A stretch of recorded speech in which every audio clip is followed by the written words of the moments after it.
자, 여러분, 크립토 토마토 오늘도 인사를 전해드리고 있습니다. 리플사와 XRP에 관련된 소식들, 짧은 소식들 몇 개와 중요한 소식 한 가지를 한데 모아봤는데요. 자, 첫 번째로는 오랜만에 XRP 차트 분석이 있어가지고 또 들고 와봤습니다. 지금 비트코인이 크게 상승하고 있는 가운데 XRP 같은 경우는 사토시 차트상 위기를 맞이하고 있다고 합니다. XRP가 비트코인 상승률을 못 따라간다라고 볼 수가 있는 것이죠. 지금 확인을 해보시면은 최근까지 XRP를 단단하게 지지하고 있었던 이 보라색의 지지선이 최근에 무너졌습니다. 무너지면서 다음 마지막 최후의 방어선이라고 볼 수 있는 곳에 딱 걸터 앉아 있는데, 과거에도 이 노란색 지지선 같은 경우는 XRP가 열심히 두드렸으나 아직까지는 잘 버텨주고 있는 그런 모습을 보여주고 있죠. 이번에도 부디 버텨줄 수 있기를 바라봐야 되겠는데, 만약에 무너지게 되면은 좀 하락이 나오게 되지 않을까라고 한번 생각을 해볼 수가 있겠습니다. 혹은 비트코인 혼자 올라가는데 XRP 덩그러니 제자리에 가만히 있는 그런 안타까운 모습이 연출이 되게 될 수가 있겠죠.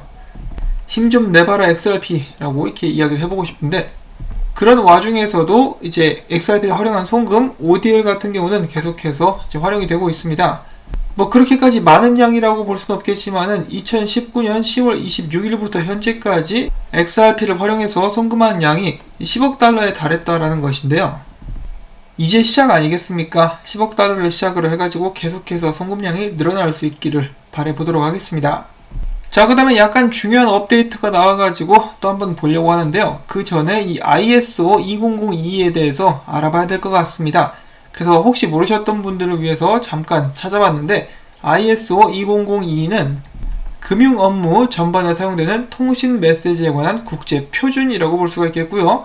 구체적인 메시지 형식이 아닌 메시지 표준의 개발 방식과 등록 절차에 대한 표준을 말하는 것으로서 ISO 2002는 중앙은행과 금융기관, 기업 등 다양한 금융시장 참여자가 사용하는 수많은 통신 메시지 형식을 표준체계 내에서 수용하는 것을 목표로 만들어졌다고 하죠. 그리고 ISO 2002 컨셉 자체는 국제표준화 기구에서 소개를 한 그런 컨셉이라고 볼 수가 있겠습니다.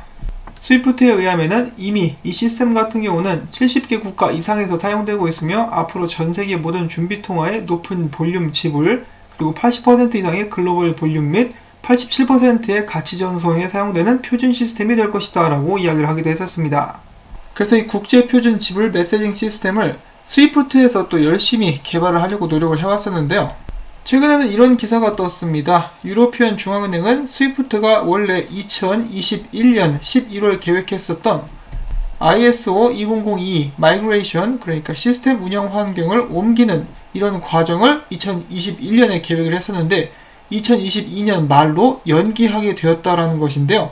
이로부터 오는 문제를 유로피언 중앙은행이 완화시키고자 나섰다. 기사를 간단하게 요약을 해보자면은, 스위프트의 이러한 갑작스러운 계획 변경은 국제 지불에 있어서 ISO 2002를 받아들이려고 준비를 하고 있었던 유럽 쪽의 금융기관들이나 업체들에게 큰 당혹감을 안겨다 주었고, 은행들이 시스템을 T2S 서비스로 이전시키는데 적용하려고 했었던 내부 계획에 부정적인 영향을 끼치게 될 것이다. 따라서 유럽 중앙은행은 이에 대해서 스위프트로 하여금 앞으로의 진행 계획과 이 과정에서 기관들이 참고할 수 있도록 스위프트에게 전체적인 계획의 청사진 그리고 여러가지 요구사항을 전달했다라고 하는 것인데요. 갑작스럽게 틀어진 이 계획에 대해서 피해를 최소화시키려고 유럽 중앙은행이 나섰다라고 볼 수가 있는 것입니다. 한편 스위프트 측에서는 데이터 전환 관련 문제가 생겨가지고 이 계획을 부득이하게 연기하게 되었다라고 이야기를 하고 있는 것인데요. 뭐 솔직히 이야기를 해가지고 기술적으로 좀 결함이 있어가지고 부족해가지고 연기가 됐다라고 이제 해석을 해볼 수도 있는 그런 상황인 것 같습니다. 자, 그런데 이 소식과 함께 뭐가 튀어나왔느냐? 우연의 일치일 수도 있겠습니다만은 리플사의 최근 웹사이트 업데이트에 의하면은 리플사가 최근에 ISO 2002 스탠다드 바디에 이제 참여하게 되었다는 소식이 나온 것입니다. 그러니까 한마디로 ISO 2002의 위원회라고 이제 말씀을 드릴 수가 있을 것 같은데요. 이곳에 리플사가 함께 참여하게 되면서 이 시스템 관련된 개발 및 결정을 내리는데 함께 하게 되었다라는 것이죠. 이 위원회에 참여하게 되는 회사들 중에는 최초로 분산원장 기술을 제공하는 회사가 되었다라고 합니다. 또한 여기서 리플사는 그치지 않고 ISO 2002 레지스트레이션 매니지먼트 그룹에도 참여하게 되었는데요. 말 그대로 이들은 이 그룹의 상위 참여자들로서 이 관련된 서비스에 누가 참여할 수 있는지 관리 및 지원 등을 하게 될 예정이라고 합니다.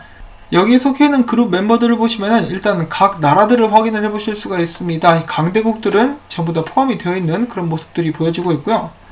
한국도 이제 이름을 올리고 있는 모습을 확인을 해보실 수가 있습니다. 그리고 회사들 같은 경우는 마찬가지로 꽤 큰 회사들, 예를 들어서 대표적으로 마스터카드, 스위프트, 비자 인터내셔널, 중앙은행들 중에서는 이제 뱅크 오브 잉글랜드라든지 유로피언 중앙은행이 포함이 되어 있는데, 여기에 리플사가 당당하게 리플넷의 이름을 올려놓고 있는 모습을 확인을 해보실 수가 있겠습니다.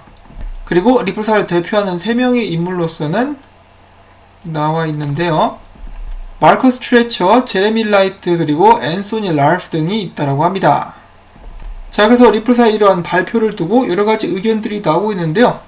그 중에 한 가지는 봐라, 스위프트와 리플사는 결국 이렇게 협력을 하고 있는 것이 아니냐, 비자, 마스터카드, 스위프트 다 한 팀이다, 한 팀으로서 열심히 일을 하고 있다라는 그런 의견들이 있었는가 하면은, 어떤 사람들은 스위프트가 워낙 개판을 치니까 못 참겠어가지고 리플사를 들여왔다라고 이야기를 하는 사람도 있습니다.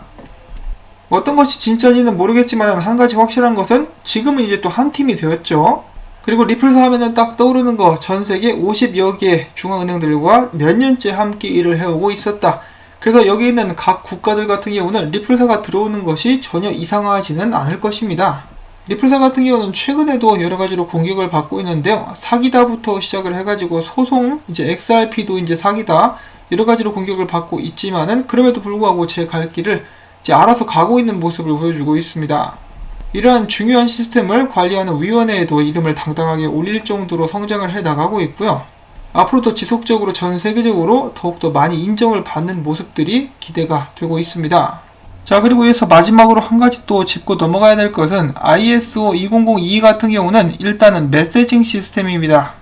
그래서 XRP를 활용한 결제가 어떤 식으로 영향을 받게 될지는 모르겠지만은 일단은 메시징 시스템이라는 것은 확실히 말씀을 전해드리고 싶고요.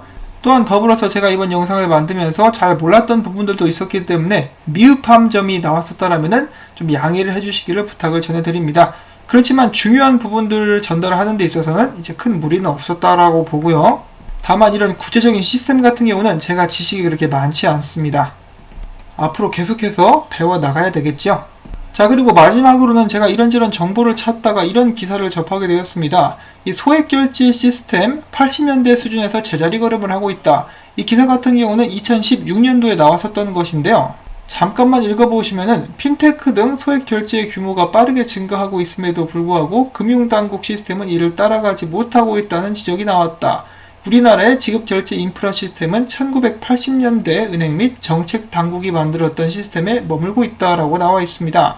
이런 문제는 비단 한국뿐만 아니라 전 세계적인 문제라고 저희가 알고 있는데요. 제가 이 기사를 보자마자 머릿속에 딱 든 생각은 이런 소액 결제 시스템을 본격적으로 가장 크게 발전시키고 있는 것이 리플사다.